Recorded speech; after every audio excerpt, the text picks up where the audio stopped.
কি করা যায়, পাইথন কি জিনিসটা কি, এটা আইডিয়া আছে কারো? তার নাম শুনছি কিন্তু আইডিয়া নাই তেমন কি করা যায় বা কি কাজে লাগে। আচ্ছা, আচ্ছা। পাইথন দিয়ে করা যায় না, মানে কি করা যায় না সেটা বলেন? পাইথন দিয়ে সবই করা যায়। মানে প্রোগ্রামিং লেভেলে সবই করা যায়। পাইথন দিয়ে আ রোবট বানানো থেকে শুরু করে ছাদে যাওয়া পর্যন্ত সবই করতে পারবেন। এনিওয়ে, আমরা চলেন দেখি আমাদের কোর্স কনটেন্টে কি আছে। পাইথন যেটা বলতেছিলাম, পাইথন আ সারা ওয়ার্ল্ডেরই একটা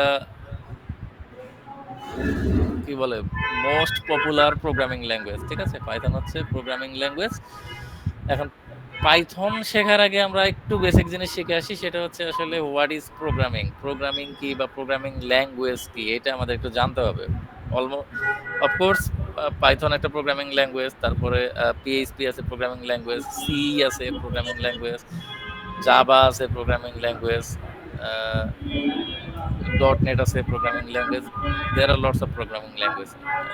আসলে এই পাইথনটা তো প্রোগ্রামিং ল্যাঙ্গুয়েজ, কিন্তু পাইথন বোঝার আগে আমাদের একটু বুঝতে হবে যে আসলে প্রোগ্রামিং ল্যাঙ্গুয়েজটা কি। প্রোগ্রামিং ল্যাঙ্গুয়েজটা হচ্ছে, অর্থাৎ কম্পিউটারের যে প্রোগ্রাম, সেটা হচ্ছে আমরা যে মোবাইল, আমাদের কি বলে ল্যাপটপ, ডেস্কটপ, প্যাড, ঠিক আছে, ট্যাব, মানে যাই বলি না কেন, এই যে ডিভাইস, এই ডিভাইস তো একটা জড় বস্তু, তাই না? আমাদের ল্যাপটপ একটা জড় বস্তু, আমাদের মোবাইল একটা জড় বস্তু, এগুলো তার একা একা চলতে পারে না। ঠিক আছে? তো এদের চালানোর জন্য, এদের মানে কি বলে অ্যাক্টিভ করার জন্য এদেরকে, এই ডিভাইস একটা যন্ত্র। ঠিক আছে? এদের বিভিন্ন ইনস্ট্রাকশন যে আমরা দেই, বিভিন্ন কথা বলি, বিভিন্ন অ্যাপ ওপেন করি, গেম ওপেন করি, এইগুলাকে পরিচালনা করার জন্য, ঠিক আছে, কিছু ইনস্ট্রাকশন আমাদের দেয়া লাগে অবশ্যই। কিছু কমান্ড আমাদের দেওয়া লাগে। যেমন কম্পিউটার চালাইতে গেলে আপনার কম্পিউটারে একটা অপারেটিং সিস্টেম ইনস্টল করা লাগে। মোবাইল, অ্যান্ড্রয়েড, খালি ডিভাইসের তো কোনো ভিত্তি নাই। ওটার ভিতরে আমার একটা অপারেটিং সিস্টেম ইনস্টল করা লাগে, যেমন অ্যান্ড্রয়েড, কেউ ম্যাক ওএস, উইন্ডোজ ওএস, আরো বিভিন্ন অপারেটিং সিস্টেম আছে। এই যে ইনস্ট্রাকশন গুলা এই কম্পিউটারকে বা মোবাইলকে বা যাই বলি না কেন ডিভাইসগুলোকে চালানোর জন্য যে ইনস্ট্রাকশন গুলা দেয়া হয়, সেই ইনস্ট্রাকশনকে বলা হয় প্রোগ্রামিং। বুঝা গেছে বিষয়টা? আমি তো এটা আমার ভাষায় বললাম। বইয়ের ভাষায় কি লেখছে? আসলে কোনো ডিভাইস বা কম্পিউটার একা একা কোনো কাজ করতে পারে না। তাদেরকে একটি নির্দেশনা দেয়া লাগে, তারা সেই নির্দেশনা মতোই কাজ করে। ঠিক আছে? আর এটাকেই বলা হয় প্রোগ্রামিং। বুঝা গেছে? এটাকেই বলা হয় প্রোগ্রামিং। তাহলে কি? কম্পিউটার প্রোগ্রাম তাহলে কাকে বলে? কম্পিউটার প্রোগ্রাম হচ্ছে, মানে সফটওয়্যার প্রোগ্রাম বলা হয় আবার অনেক সময়। কম্পিউটার প্রোগ্রাম হচ্ছে কম্পিউটারের জন্য তৈরিকৃত নির্দেশমালা। হ্যাঁ? কম্পিউটার এই নির্দেশগুলোই নির্বাহ বা সম্পাদন করে। অর্থাৎ আমরা যে ইনস্ট্রাকশন দিই, আমরা কম্পিউটারকে বলি কন্ট্রোল সি, বলি কম্পিউটার কপি করে ফেলে, কন্ট্রোল ভি বলি পেস্ট করে ফেলে। এই যে কাজটা করলো, আমরা কমান্ড দিলাম, কাজটা করলো, এই কাজটা যে করতেছে এটা কার মাধ্যমে করতেছে, এটাকে আমরা বলি প্রোগ্রাম। ঠিক আছে? ঠিক আছে, আরো ডিটেলস আমরা সামনেই দেখবো। আমরা চলেন দেখি যে কম্পিউটারে আসলে প্রোগ্রাম, আমরা যে বলি প্রোগ্রামিং ল্যাঙ্গুয়েজ, এই প্রোগ্রামিং ল্যাঙ্গুয়েজ দিয়েই তো প্রোগ্রাম বানানো হয়। তাহলে প্রোগ্রাম কয় ধরনের হতে পারে? ঠিক আছে? প্রোগ্রাম বেসিক্যালি প্রোগ্রাম বিভিন্ন ধরনের হতে পারে, বাট একদম ব্রড ওয়েতে যদি আমি বলি, প্রোগ্রাম বেসিক্যালি ২ প্রকারের হয়। ঠিক আছে? একটা হচ্ছে অ্যাপ্লিকেশন প্রোগ্রাম, আর একটা হচ্ছে সিস্টেম প্রোগ্রাম। এখন অ্যাপ্লিকেশন প্রোগ্রাম কি? বইয়ের ভাষায় যাওয়ার আগে আমি আপনাদের একটু বোঝানোর চেষ্টা করি। অ্যাপ্লিকেশন প্রোগ্রাম হচ্ছে সেই ধরনের প্রোগ্রাম, যেই ধরনের প্রোগ্রাম দিয়ে আমরা বেসিক যে জেনারেল কাজগুলো করে থাকি নরমালি। ধরেন আপনি আপনার কম্পিউটারে আপনার মোবাইলে কি আছে? ফেসবুক অ্যাপ আছে। আপনি ফেসবুক চালান, ইনস্টাগ্রাম চালান, হোয়াটসঅ্যাপ চালান। ঠিক আছে? আপনি সবকিছুই চালান। এই যে অ্যাপ্লিকেশনগুলো আমরা ব্যবহার করি, ঠিক আছে? আমরা গুগল ম্যাপ দেখি, আমরা জিমেইল দেখি, আমরা ফেসবুক চালাই, হোয়াটসঅ্যাপ চালাই, টুইটার চালাই, আমরা কত কিছু চালাই। এই যে প্রোগ্রামগুলা, এগুলাকে বলা হয় অ্যাপ্লিকেশন প্রোগ্রাম। ঠিক আছে? আমরা গেমস খেলি, হ্যাঁ? আমরা ওয়ার্ডের ফাইল দেখি, পিডিএফ এর ফাইল দেখি। এগুলো হচ্ছে অ্যাপ্লিকেশন প্রোগ্রাম। বুঝা গেল অ্যাপ্লিকেশন প্রোগ্রাম কি। তাহলে সিস্টেম প্রোগ্রাম কি? সিস্টেম প্রোগ্রামগুলো হচ্ছে এই অ্যাপ্লিকেশন প্রোগ্রামকে রান করার জন্য আরেকটা প্রোগ্রাম প্রয়োজন হয়, যেটাকে বলা হয় সিস্টেম প্রোগ্রাম। ধরেন আপনি একটা অ্যান্ড্রয়েড ফোন কিনছেন। এটার ভিতরে কিন্তু আপনার WhatsApp থাকে না, অ্যা কি বলে Facebook থাকে না, বা আরো অনেক কিছুই থাকে না। ঠিক আছে? বাট আপনি একটা অ্যান্ড্রয়েড ফোন কিনছেন। ফোনের ভিতরে কিন্তু আপনার একটা অপারেটিং সিস্টেম থাকে। ফোন কোম্পানি একটা অপারেটিং সিস্টেম ওটার ভিতরে ইনস্টল করে দেয়। এই যে অপারেটিং সিস্টেমটা, যেটাকে আমরা অ্যান্ড্রয়েড বলি বা অ্যাপলের ক্ষেত্রে iOS বলি। এই iOS বা এই অ্যান্ড্রয়েড এটা হচ্ছে সিস্টেম প্রোগ্রাম। বুঝতে পারছি? আমি জাস্ট একটা বেসিক ধারণা দেওয়ার চেষ্টা করতেছি আপনাদের। ওই অ্যান্ড্রয়েডের ভিতরে আমরা পরে কি করি? WhatsApp ইনস্টল করি, ওই অ্যান্ড্রয়েডের ভিতরে Facebook ইনস্টল করি, ওই অ্যান্ড্রয়েডের ভিতরে যা প্রয়োজন আমরা তাই ইনস্টল করি। তাইলে অ্যাপ্লিকেশন প্রোগ্রাম কি? অ্যাপ্লিকেশন প্রোগ্রাম হচ্ছে এই ধরনের প্রোগ্রামগুলি ইউজার নিজেই কম্পিউটারের মধ্যে সেট করে বিভিন্ন ধরনের কাজ সম্পন্ন করতে পারে। বিভিন্ন ইউজার বিভিন্ন ধরনের কাজ করার জন্য এই সকল প্রোগ্রামগুলি ব্যবহার করে থাকে। এর উদাহরণ হচ্ছে ওয়েব ব্রাউজার, ওই যে আমরা ক্রোম দিয়ে বিভিন্ন দেখি, ইউটিউব দিয়ে ভিডিও দেখি, spreadsheet, word processor, game program ইত্যাদি। তাহলে সিস্টেম প্রোগ্রাম কি? সিস্টেম প্রোগ্রাম হচ্ছে হার্ডওয়্যার এবং সফটওয়্যারকে। সফটওয়্যার কোনটা? আমরা বলতেছি এখানে Facebook, WhatsApp, MS Office, PowerPoint, Excel এগুলাকে বলতেছি।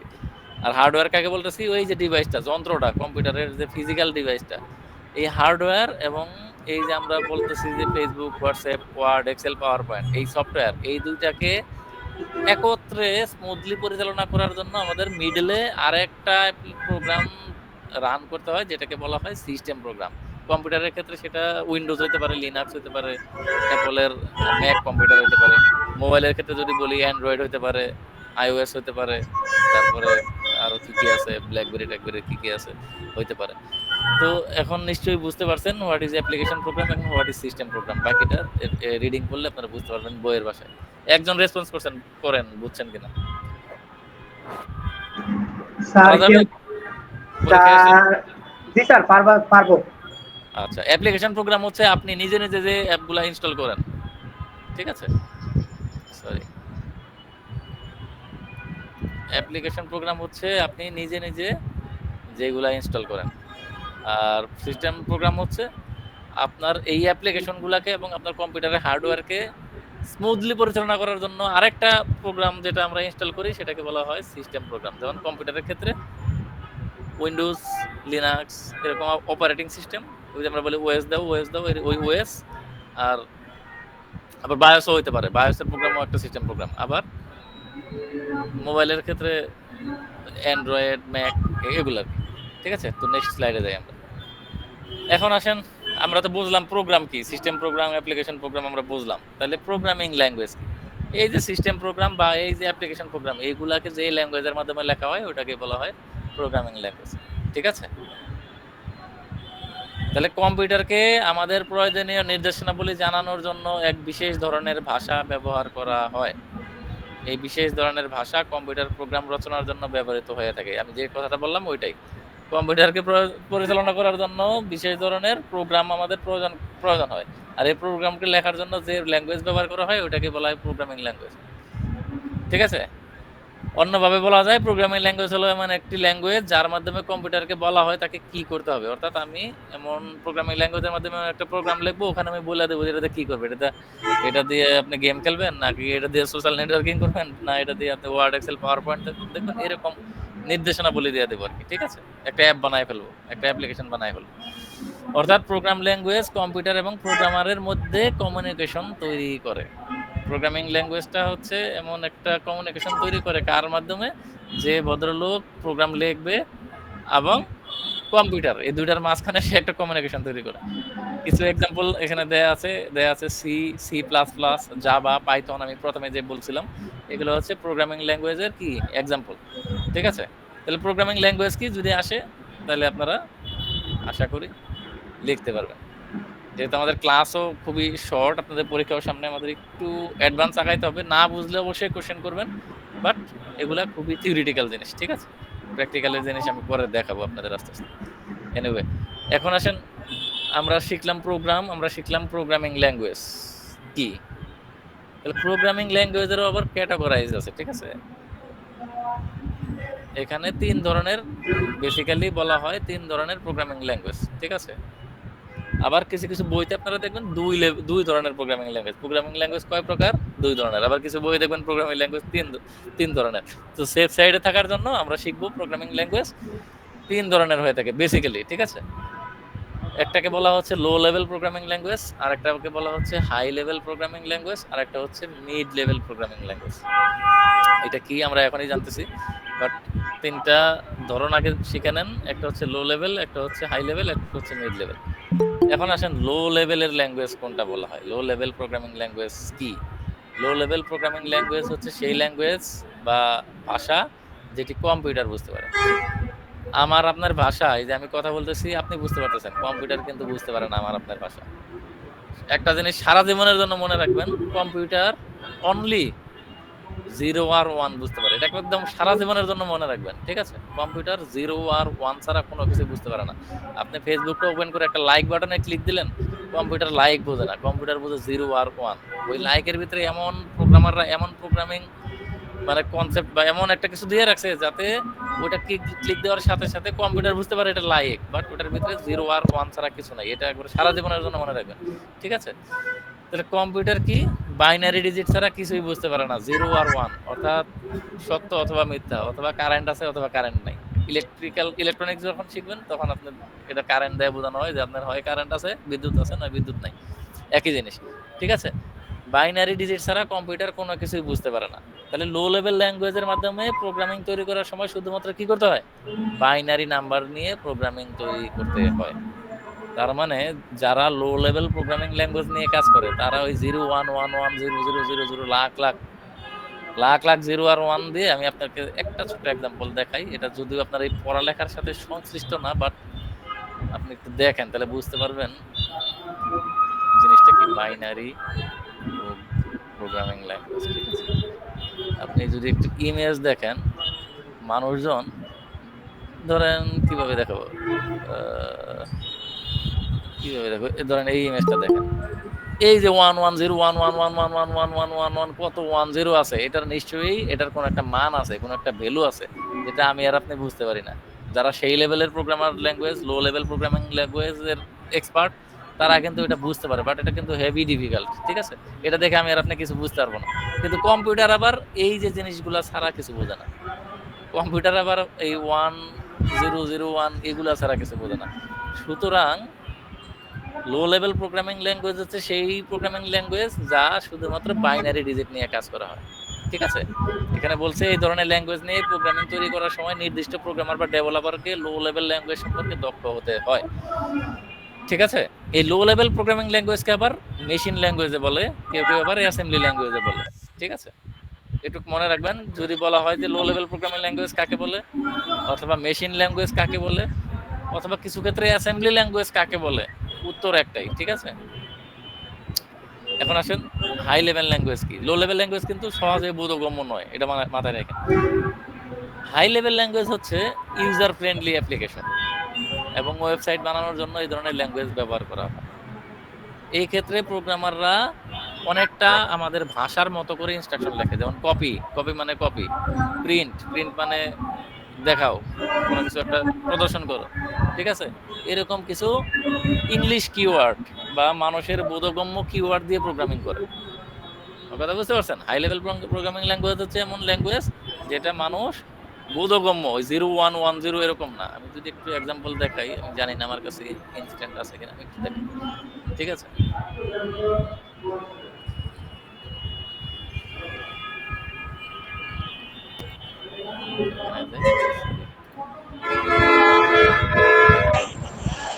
এখানে দেখতেছি।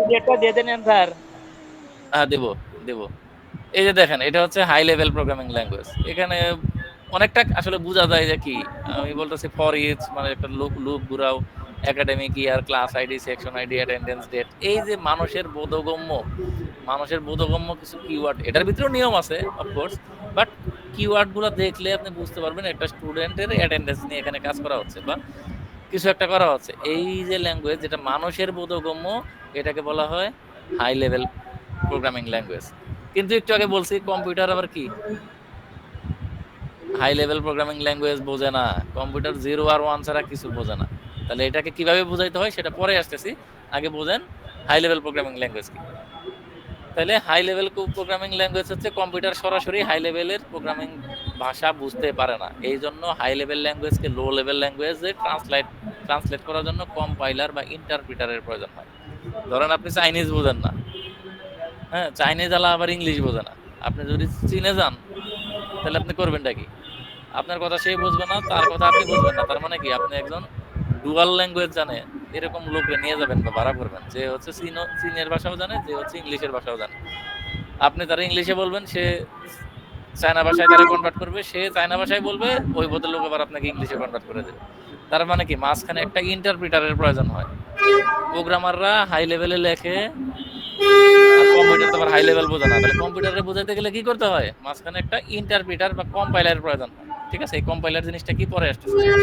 কম্পাইলারের মাধ্যমে হাই লেভেল ল্যাঙ্গুয়েজকে ট্রান্সলেট করার পর সেটি লো লেভেল ল্যাঙ্গুয়েজে বা বাইনারি ডিজিটে পরিবর্তিত হয়ে যায়। একটু আগে আমি বলছি কম্পিউটার বাইনারি ডিজিট ছাড়া 0 আর 1 ছাড়া কিছু বোঝে না, সুতরাং তাকে বাইনারি ডিজিটে আমাদের কম্পাইলারের মাধ্যমে পরিবর্তন করতে হয় এবং কম্পিউটার সেটি সহজেই বুঝতে পারে পরবর্তীতে।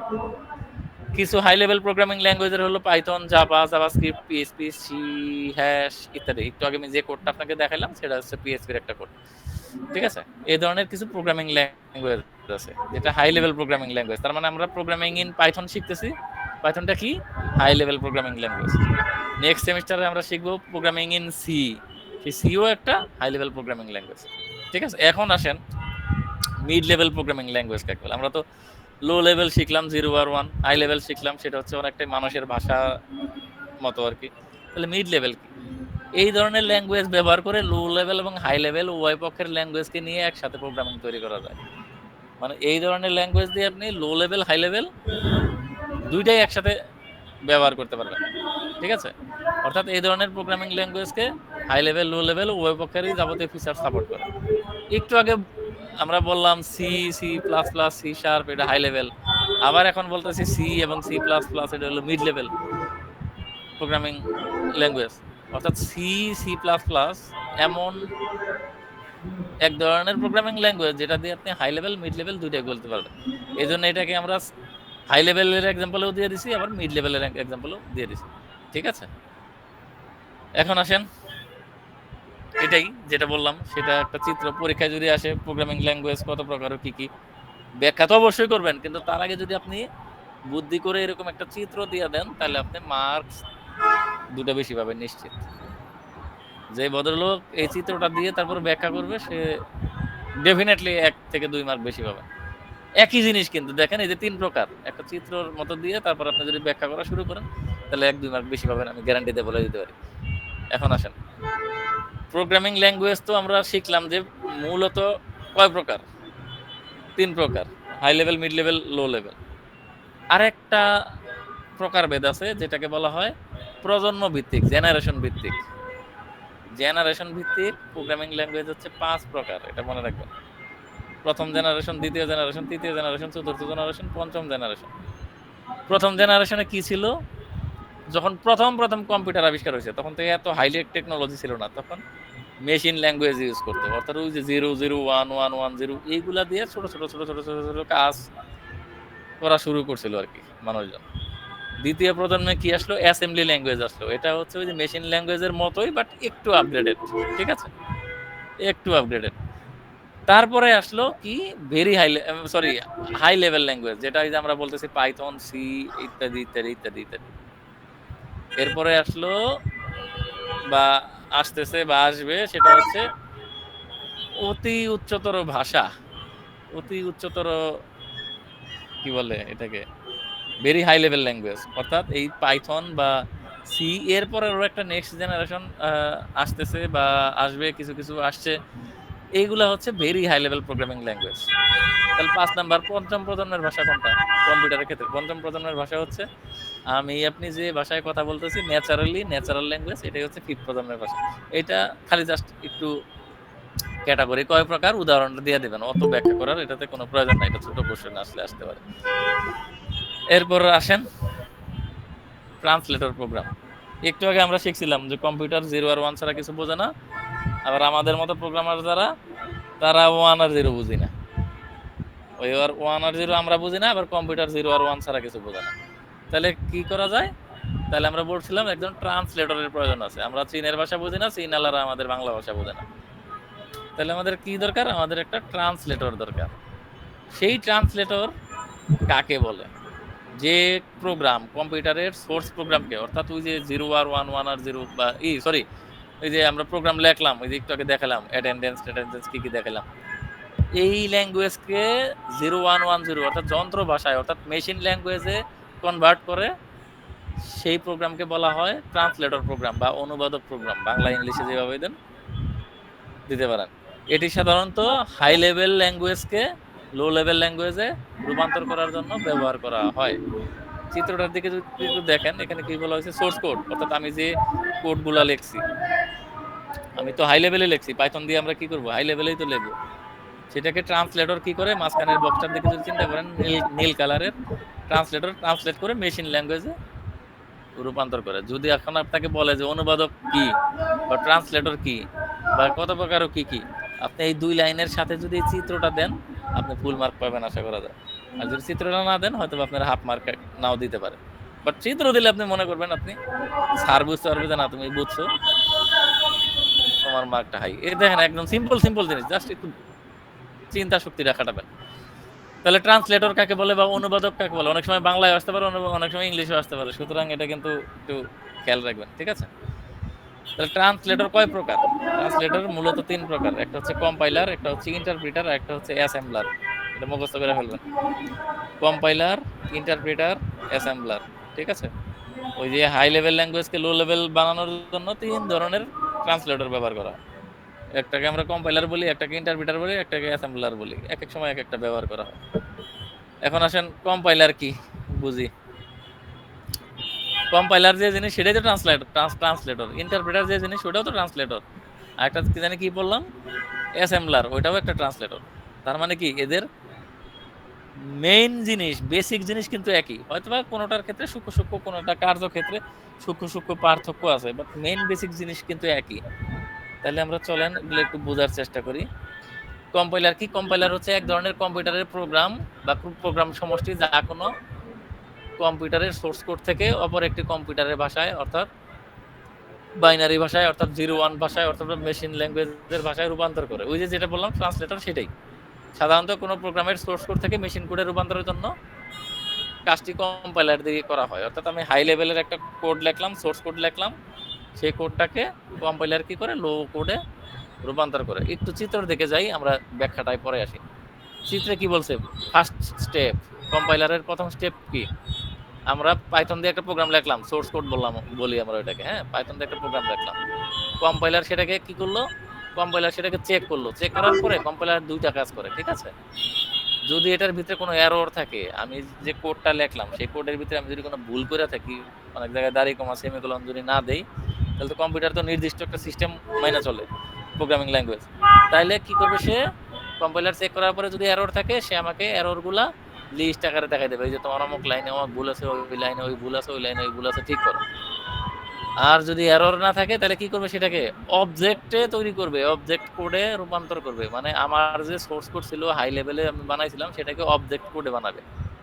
এই অবজেক্ট কোডটাই হচ্ছে মেশিন ল্যাঙ্গুয়েজ, ঠিক আছে? 0-1-1-0 এরকম কিছু একটা বানাবে, বানায়া আউটপুটে দেখাই দেবে। আমি লিখলাম প্রিন্ট বাংলাদেশ, ঠিক আছে? কম্পিউটারে লিখলাম কি, হাই লেভেল ল্যাঙ্গুয়েজে কি লিখলাম, প্রিন্ট বাংলাদেশ, অর্থাৎ বাংলাদেশ লেখাটারে প্রিন্ট করে দেখাও। কম্পিউটার তার এটা প্রিন্ট বাংলাদেশ বোঝে না, কম্পিউটার কম্পাইলারের সাহায্য নিয়ে 0-1-1-0 কনভার্ট করে একটা ইনস্ট্রাকশন তৈরি কম্পিউটার আবার ওই ইনস্ট্রাকশনটা এক্সিকিউট করবে। এক্সিকিউট করার পরে আমি দেখতে পারবো প্রিন্ট বাংলাদেশ, ঠিক আছে? কিন্তু এর মাঝখানে কিন্তু কম্পাইলার বহুত কাজ করে ফেলছে, আমরা কিন্তু টের পাই না। এই যে আমরা ওই যে বললাম, উদাহরণ দিলাম, ফেসবুকের লাইকে ক্লিক করি, এই ফেসবুকের লাইকটা ক্লিক করার জন্য যে কত কাজ কম্পিউটারকে করতে হয়েছে ইন্টারনালি, সেটা আমি আর আপনি জানি না, ঠিক আছে? তাহলে কম্পাইলার 2 ধাপে অনুবাদকের কাজ সম্পন্ন করে। এই যে আমি বললাম, ব্যাখ্যাটার সাথে এখন মিলাই দিচ্ছি।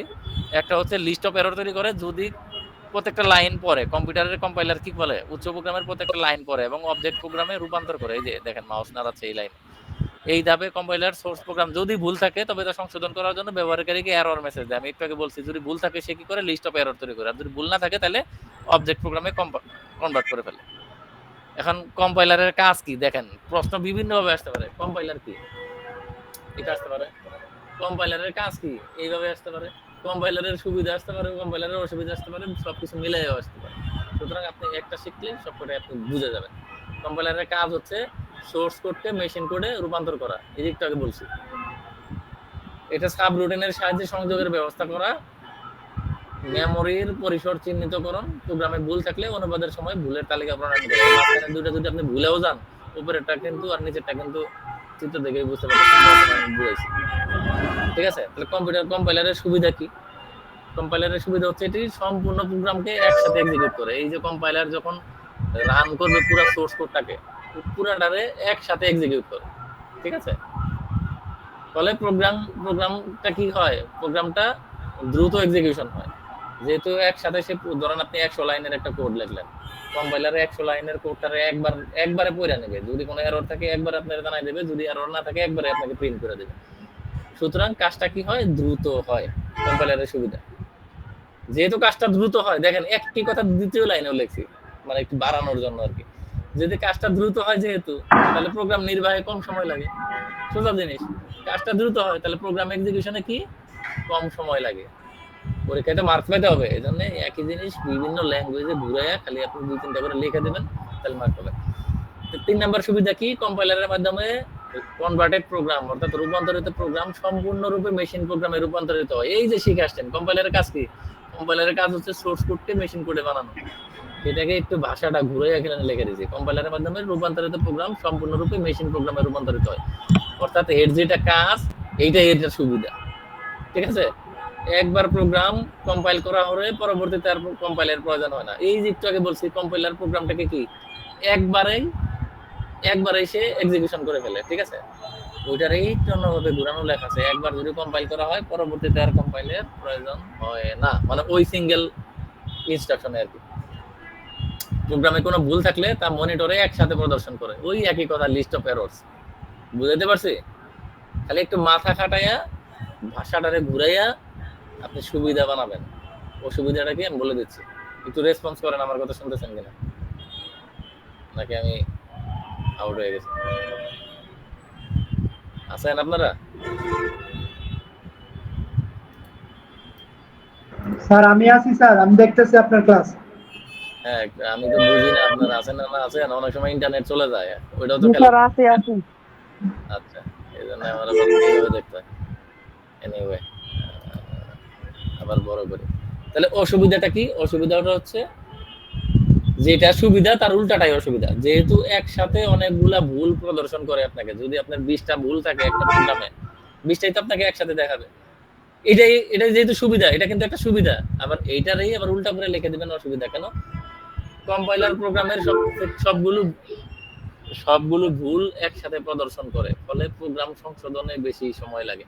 যেহেতু 50টা ভুল আপনি একসাথে পাইছেন, এই 50টা সলভ করা আপনার জন্য সময় একটু বেশি লাগবে। কম্পাইলার কিন্তু প্রোগ্রাম এক্সিকিউশনে সময় কম লাগে। এখানে সময় বেশি লাগে কোথায়? ভুলটারে সংশোধন করতে। এটা কিন্তু এক্সিকিউশনে সময় বেশি লাগে না, সময় বেশি লাগে ভুলটাকে সংশোধন করতে। এটা একটা এরর, অসুবিধা।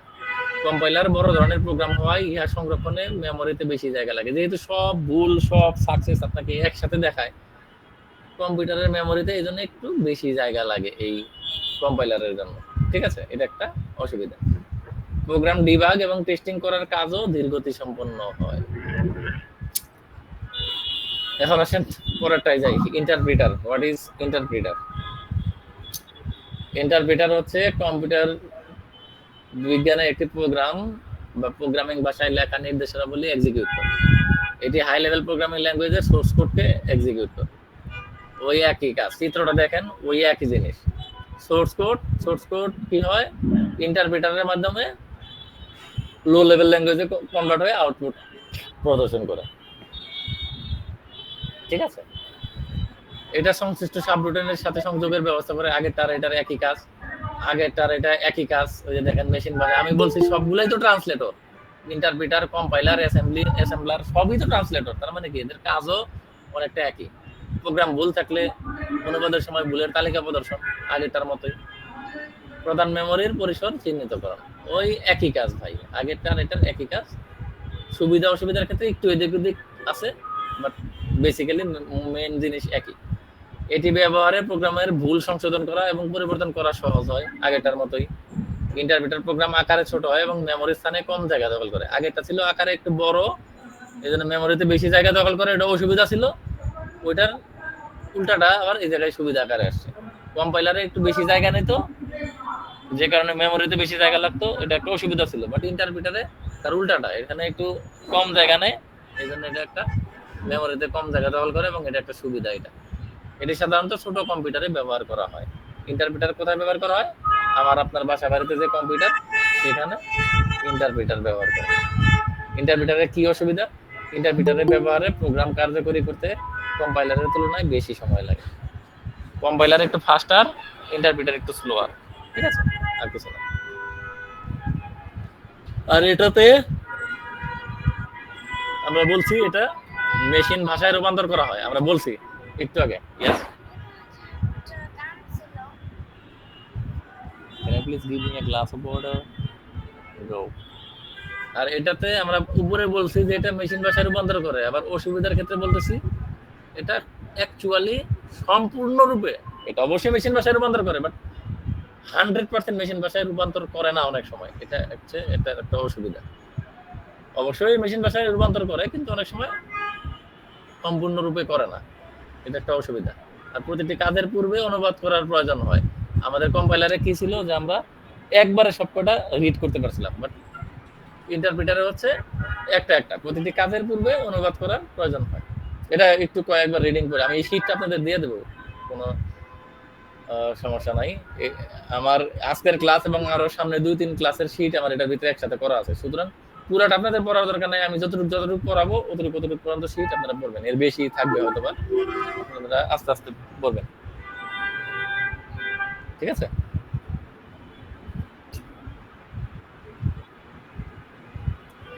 এরপর আসেন অ্যাসেম্বলার। অ্যাসেম্বলার হলো একটি প্রোগ্রাম, কম্পিউটার প্রোগ্রাম বা অ্যাসেম্বলি ভাষাকে অবজেক্ট কোডে রূপান্তরিত করে। ওই একই জিনিস, এটাও ওই সোর্স কোডকে অবজেক্ট কোডে বা মেশিন কোডে রূপান্তর করে। এটার প্রধান কাজ হচ্ছে নেমনিক কোডকে মেশিন ভাষায় রূপান্তর করা, সাংকেতিক ঠিকানাকে মেশিন ভাষায় লেখার কাজ রূপান্তর করা, প্রোগ্রামে কোনো ভুল থাকলে এরর মেসেজ দেওয়া, একই জিনিস। সব নির্দিষ্ট ঠিকানা প্রধান মেমোরিতে রাখে, 100% সেম জিনিস এগুলোর সাথে। সুতরাং যেহেতু সবকটা ট্রান্সলেটর, এই জন্য একটু ব্যাখ্যা করা হয়েছে আর কি, বাট বেসিক্যালি একই জিনিস। দেন আমাকে 10 সেকেন্ড সময় দিন।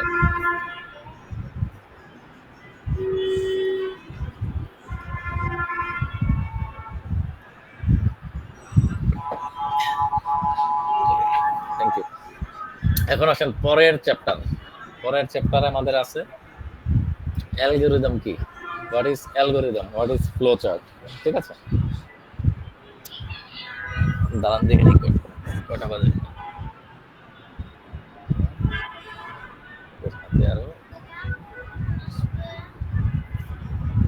আচ্ছা, আমাদের নেক্সট টপিক হচ্ছে অ্যালগরিদম কি, ফ্লোচার্ট কি। আমি ধারণা করি নিশ্চয়ই আপনাদের না বুঝলেও অ্যালগরিদম ফ্লোচার্ট নাম শুনছেন লাইফে কখনো কখনো।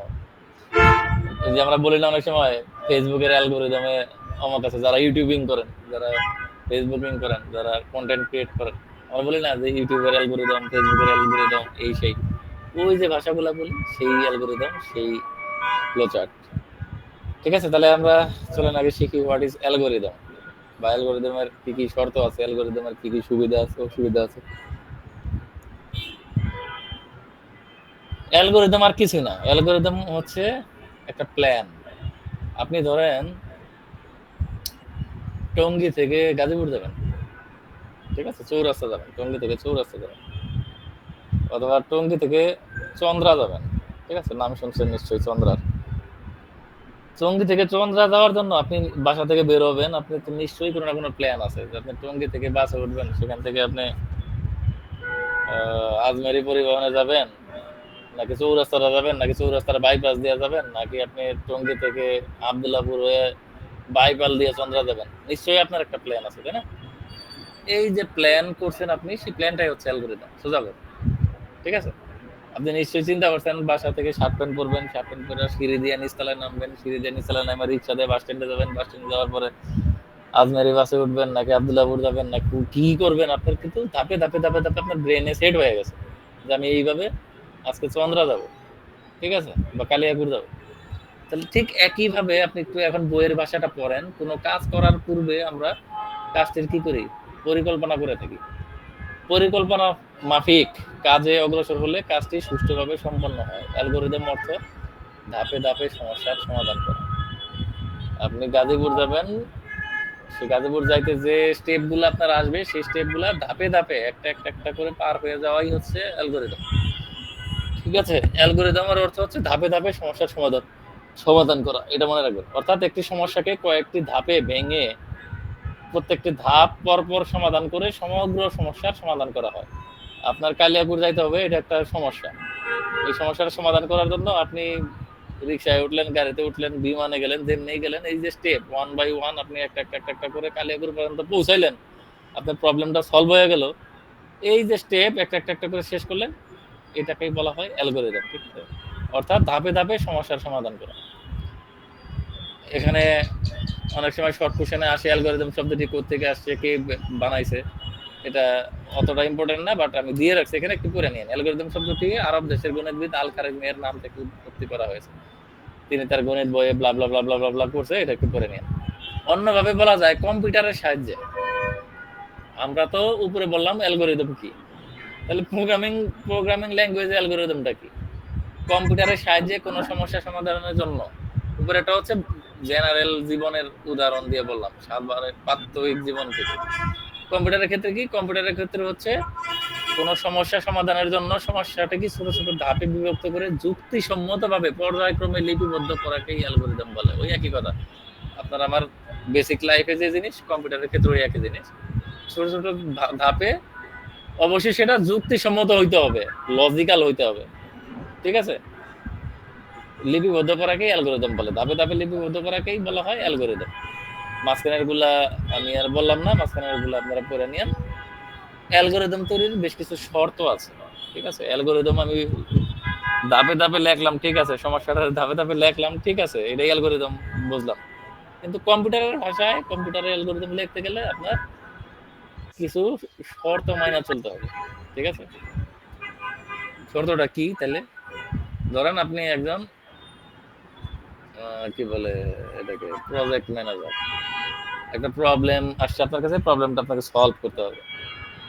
তাহলে আপনি তো নিশ্চয়ই একাই সরি আপনি তো নিশ্চয়ই একাই ওই পুরো প্রবলেমটা সলভ করবেন না। আপনি গাইডলাইন দিবেন, আপনি অ্যালগরিদমটা বানাই দিবেন। এই যে আপনি অ্যালগরিদমটা বানাইলেন, আপনার যে টিমে আরো 10 জন কাজ করবে, এরা যদি না বোঝে তাহলে প্রবলেমটা সলভ হবে না। এই জন্য অ্যালগরিদম বানানোর কিছু শর্ত আছে। সেই শর্তের 1 নম্বর শর্তটা হচ্ছে অ্যালগরিদমটা কি হতে হবে? সহজবোধ্য হতে হবে। আপনার অ্যালগরিদম দেখলে যেন আর 10 জন মানুষ বোঝে। এর জন্য তারা প্রোগ্রামার হইতে হবে না। সাধারণ মানুষ আপনার অ্যালগরিদম দেখলে যেন বোঝে যে কি হচ্ছে। অ্যালগরিদমটা কি হইতে হবে? সহজবোধ্য হইতে হবে। প্রত্যেকটা ধাপ স্পষ্ট হইতে হবে যাতে সহজে বোঝা যায়। একটা নির্দিষ্ট সংখ্যক ধাপে সমস্যার সমাধান করতে হবে। আনলিমিটেড কোনো ধাপ থাকতে পারবে না। আপনি এমন একটা অ্যালগরিদম বানাইলেন, আপনাকে বলা হলো 2 + 3 = 5, এই প্রোগ্রামটা লেখো। আপনি এটাতে পেঁচাইতে যদি 500 লাইনের অ্যালগরিদম বানায় ফেলান, তাহলে তো হলো না।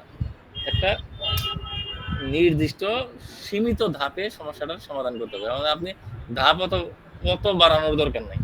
ঠিক আছে, অ্যালগরিদম ব্যাপকভাবে প্রয়োগ করার উপযোগী হতে হবে। আপনি একটা অ্যালগরিদম লিখছেন, সেই অ্যালগরিদমটা যেন আদৌ ব্যবহার উপযোগী হয় এবং সেটা যেন বারবার ব্যবহার করা যায়, এরকম ভাবে আপনি অ্যালগরিদমটা লিখতে হবে। সুতরাং বুঝতে পারছেন অ্যালগরিদম কি? অ্যালগরিদম হচ্ছে কোনো সমস্যাকে ধাপে ধাপে সমাধান করার পদ্ধতি। আর এটা শর্ত হচ্ছে এটা সহজবোধ্য হতে হবে, ধাপে ধাপে হইতে হবে, কম সংখ্যক ধাপে হইতে হবে, ইত্যাদি ইত্যাদি। এখন আসেন অ্যালগরিদম লিখলে আমাদের কি কি সুবিধা আমরা পাবো? অ্যালগরিদমের সুবিধা কি? প্রশ্ন আসতে পারে। অ্যালগরিদমের সুবিধা হচ্ছে অ্যালগরিদমের মাধ্যমে আপনি প্রোগ্রামের উদ্দেশ্যটা বুঝতে পারবেন। কেউ যদি একটা অ্যালগরিদম আপনার হাতে দেয়, আপনি যদি সেটা দেখেন, তাহলে টোটাল প্রবলেমটা কি ছিল, প্রবলেমের সলভ, অর্থাৎ টোটাল প্রোগ্রামটার উদ্দেশ্যটা আপনি অ্যালগরিদম দেখলেই বুঝতে পারবেন। ঠিক আছে, চিত্রটা দেখলে আপনি বুঝতে পারবেন। কোন প্রোগ্রামের মাঝখানে প্রোগ্রামারের ভুল নির্ণয় করা যায় অ্যালগরিদমের মাধ্যমে। প্রোগ্রামের প্রবাহের দিক বোঝা যায়। অর্থাৎ আপনার প্রোগ্রামটা, আপনি একটা প্রোগ্রাম লিখতেছেন, একটা সমস্যা সমাধানের কম্পিউটারে প্রোগ্রাম লিখতেছেন, সেই প্রোগ্রামটা কোন দিকে যাচ্ছে, হ্যাঁ, মানে প্রোগ্রামের ফ্লোটা আপনি বুঝতে পারবেন। ঠিক আছে, প্রোগ্রামের প্রবাহের দিক বোঝা যায়, প্রবাহ মানে ফ্লো।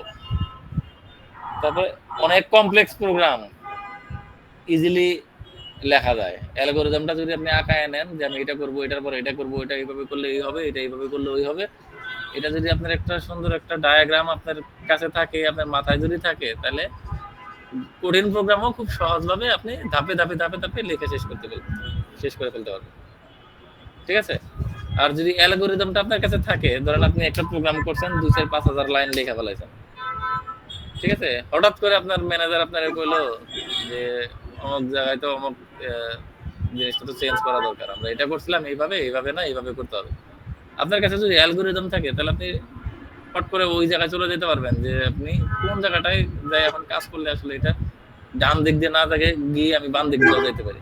ঠিক আছে? আমি জাস্ট বোঝানোর জন্য বলতেছি। সুতরাং অ্যালগরিদমের বেশ কিছু সুবিধা আছে, একবার রিভিশন করে নিয়েন। আমি তো বলেই দিলাম, আপনার ৩-৪ বার ৫-৬ বার করে পড়বেন। এখন একটা উদাহরণ দেখি আসলে। উদাহরণে এখানে বলছে ৩টি সংখ্যার যোগফল ও এর গড় নির্ণয়ের অ্যালগরিদম লেখো। যে কোনো অ্যালগরিদম হতে পারে। এখানে উদাহরণে বলা হয়েছে ৩টা সংখ্যার যোগফল ও গড় নির্ণয়ের উদাহরণ লেখো। তাহলে গড় নির্ণয় আমরা কি জানি? ৩টা সংখ্যার যোগ করে ৩ দ্বারা ভাগ দিলেই তো গড় পাওয়া যাবে, তাই তো? এতটুকু একটু মাথায় নিয়ে নেই, তারপরে কিভাবে অ্যালগরিদমটা লিখতে হয় দেখেন। আমরা বলছি ধাপে ধাপে সমস্যার সমাধান। আমাদের সমস্যাটা হচ্ছে ৩টে সংখ্যার যোগফল এবং তার গড় নির্ণয় করতে হবে। তাহলে ১ নাম্বার ধাপ কি? ১ নাম্বার ধাপটা হচ্ছে আমাদের কাজটা আগে শুরু করতে হবে। এটা হলো ১ নাম্বার ধাপ। খুবই সিম্পল জিনিস। আমরা এই যে সমস্যাটা সমাধান করব, সেটার জন্য তোমার কাজ শুরু করতে হবে। কাজ শুরু করাটাই হচ্ছে ১ নাম্বার ধাপ। ২ নাম্বার ধাপ কি? আমার প্রবলেমটা কি ছিল? ৩টা সংখ্যার যোগফল করতে হবে, যোগ করতে হবে এবং তার গড় নির্ণয় করতে হবে। আর যদি খালি গড় নির্ণয় করতে দেয়, তারপরে তো আমার যোগ করতে হবে। যোগ না করে তাহলে আমি গড় নির্ণয় করতে পারবো না। তার মানে কি? আমার সংখ্যা ৩টারে তো নিতে হবে। আমি কার যোগ করব, কার গড় বানাবো? এজন্য ২ নাম্বার ধাপ কি? সংখ্যা ৩টা আমাদের রিড করতে হবে বা সংখ্যা ৩টা ইনপুট নিতে হবে বা সংখ্যা ৩টা করতে হবে। গেল ২ নাম্বার ধাপ শেষ। ৩ নাম্বার ধাপে কি? সংখ্যা ৩টাকে যোগফল বের করতে হবে। ৪ নাম্বার ধাপে কি? যোগফলরে যে কয়টা সংখ্যা আছে সেই কয়টা সংখ্যা দ্বারা ভাগ করে গড় বের করতে হবে। ৫ নাম্বার কি? আমি তো গড় বের করছি। অ্যালগরিদমের উদ্দেশ্য কি? প্রোগ্রামটা সাকসেসটাই তো আমাকে দেখানো। আমার উদ্দেশ্যটা হচ্ছে প্রোগ্রামের সাকসেসটা দেখানো। তাহলে কি? আমি গড় বাইর করে যদি আমি ওই কম্পিউটারের ভিতরে রেখে দেই, লাভ আছে? লাভ তো না। ওটা তো আমাকে দেখাইতে হবে। এজন্য ৫ নাম্বার ধাপটা হচ্ছে গড়টা আমাকে প্রিন্ট করতে হবে বা ভিজুয়ালাইজ করতে হবে বা দেখাইতে হবে। ঠিক আছে?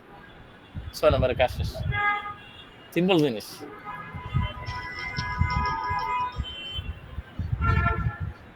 সিম্পল জিনিস। ঠিক আছে?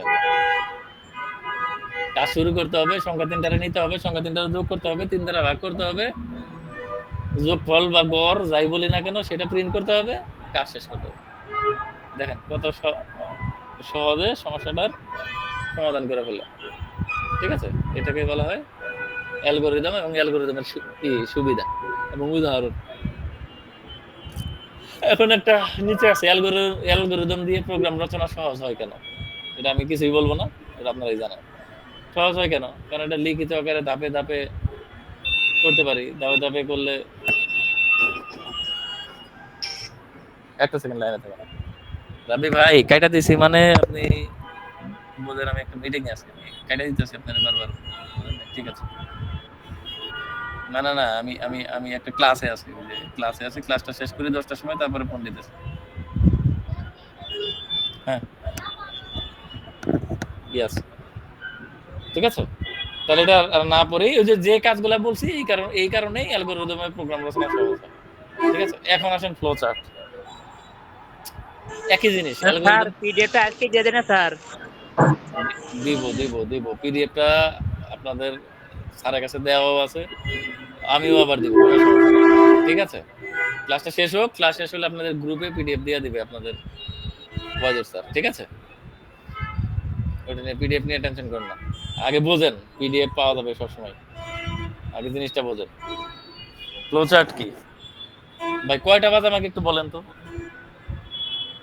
হুট করে কেটে যাবে তো, তাহলে আমি র‍্যাপ আপ করবো। ৯:৫৭ তো। আচ্ছা ঠিক আছে, এই টপিকসটা আমরা দেখে শেষ করে ফেলবো। ঠিক আছে? ফ্লো চার্টটা হচ্ছে আমরা একটু আগে কি করলাম? অ্যালগরিদম শিখলাম। এই যে অ্যালগরিদম শিখলাম, ধাপে ধাপের সমস্যার সমাধান, এটাকে চিত্রের মাধ্যমে প্রকাশ করা বলা হয় ফ্লো চার্ট। ওই অ্যালগরিদমটাকে যদি আমি চিত্র দিয়ে প্রকাশ করি, ওইটাই ফ্লো চার্ট। অ্যালগরিদমটা হচ্ছে আমি লিখা প্রকাশ করব, ধাপগুলা লিখা প্রকাশ করব।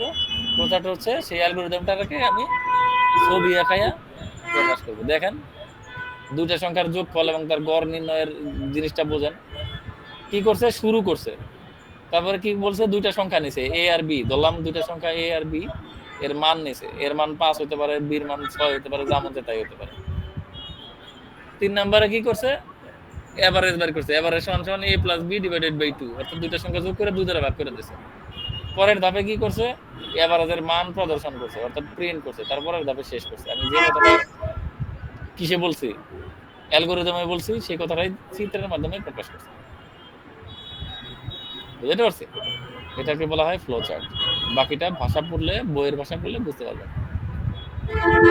তাহলে ফ্লো চার্ট তৈরির নিয়ম এতটুকু দেখেই শেষ করব। কিন্তু নেক্সট ক্লাসে আমাকে অবশ্যই মনে করাই দিবেন কোন পর্যন্ত শেষ করাইছিলাম, তাহলে আমি ওখান থেকে শুরু করব। ঠিক আছে?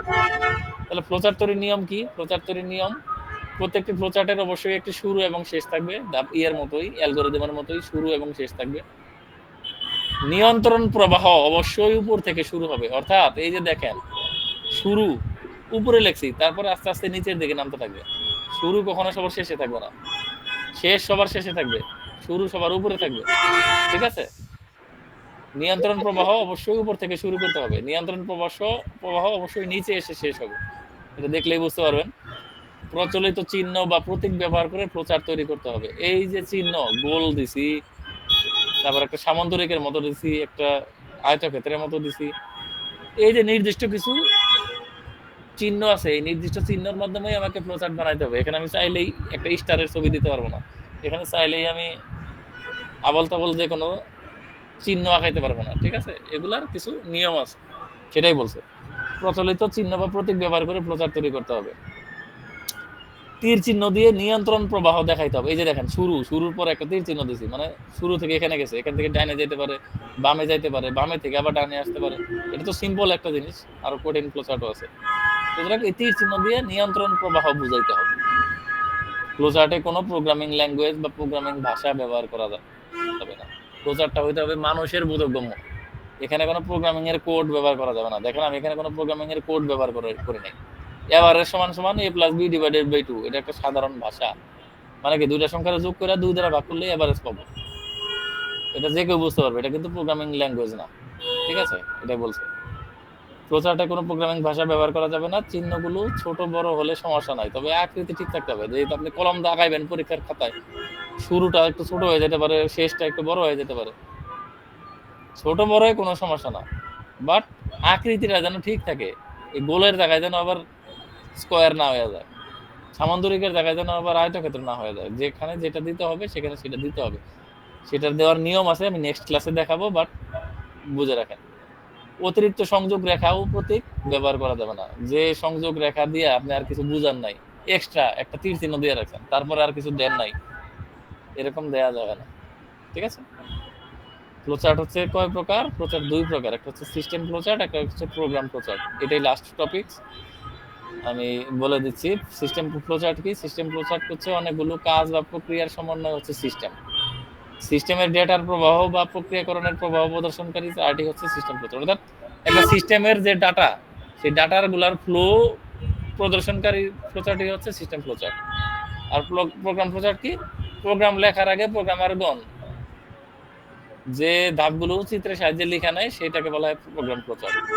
একটা সিস্টেম, একটা প্রোগ্রাম বুঝা নিয়েন। সিস্টেম হচ্ছে সিস্টেমের ডাটাটা কিভাবে যাবে, এই দিক দিয়ে যাবে, ওই দিক দিয়ে যাবে, কিভাবে যে কি হবে, ঠিক যে প্রক্রিয়াটা, সেটার যে ফ্লোচার্ট বানাবে একজন প্রোগ্রামার, সেই ফ্লোচার্টকে বলা হয় সিস্টেম ফ্লোচার্ট। আর আপনি প্রোগ্রামটা যে লিখবেন, সেই প্রোগ্রামটা লেখার জন্য আপনি কি করবেন, ডাইনে যাবেন না বামে যাবেন, উপরে যাবেন না নিচে যাবেন, সেটার জন্য যে আপনি যে ফ্লোচার্ট বানাবেন সেটাকে বলা হয় প্রোগ্রাম ফ্লোচার্ট। সিস্টেমের জন্য যেটা বানাবেন সেটা সিস্টেম ফ্লোচার্ট, প্রোগ্রামের জন্য যেটা বানাবেন সেটা প্রোগ্রাম ফ্লোচার্ট। আশা করি একটু বেশি হয়ে গেছে টপিকস, তারপরেও বুঝতে পারছেন, কারণ আমি এমন কোনো কঠিন জিনিস বলি নাই। নেক্সট ক্লাসে আস্তে আস্তে আর একটু কঠিন জিনিস আসবে, বাট আমি চেষ্টা করবো একেবারেই সহজভাবে বোঝানোর জন্য। ঠিক আছে? আপনাদের এই শীটটা আমি অলরেডি আপনাদের যে গ্রুপ আছে সেই গ্রুপের স্যারকে দিয়ে দিছি, তারপর আমি আবার দিয়ে দেবো, কোনো সমস্যা নাই। ওনার সাথে কথা বলবো। ওয়েদার ভাই আছেন আপনি? ওয়েদার ভাই সম্ভবত উনি নাই। আচ্ছা আমি ওনার সাথে ফোনে কথা বলে নিচ্ছি। ঠিক আছে? উনি আপনাদের গ্রুপে এই পিডিএফটা দিয়ে দিবে। ঠিক আছে?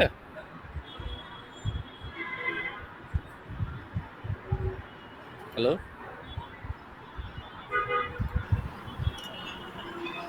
জি স্যার, ঠিক আছে। আচ্ছা। তো ঠিক আছে, আপনার শীট নিয়ে টেনশন করেন না। আজকেই পেয়ে যাবেন। ঠিক আছে? আজকে পেয়ে যাবেন। আমি ওই ভাইয়ের সাথে কথা বলে নিচ্ছি। ঠিক আছে?